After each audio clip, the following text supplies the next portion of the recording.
आंदोलकावरील गुन्हे मागे घेण्यासंदर्भातले जे काही खटले प्रलंबित आहेत त्यातील गंभीर स्वरूपाचे गुन्हे मागे घेतले जाणार नाहीत असं भूमिका मुख्यमंत्री देवेंद्र फडणवीस यांनी आताच जाहीर केलेली आहे. याबाबत आपली प्रतिक्रिया. घ्यावाच लागणार आहे.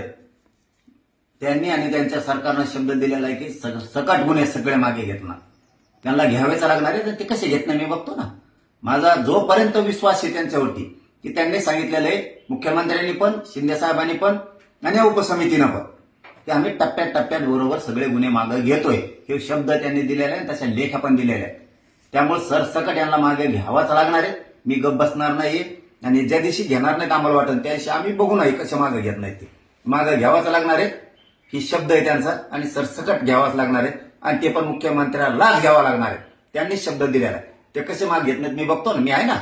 मग मराठी रस्त्यावर उतरल्यावर नाही घेतल्यावर त्यांना कळलं मराठी कसे रस्त्यावर उतरतात आणि रस्त्यावर उतरल्यावर त्यांना कळलं आता पटापट मागे घ्यावंच लागणार. एकही गुन्हा त्यांना ठेवता येणार नाही. सरसकट मागे घ्यावा लागणार आहे.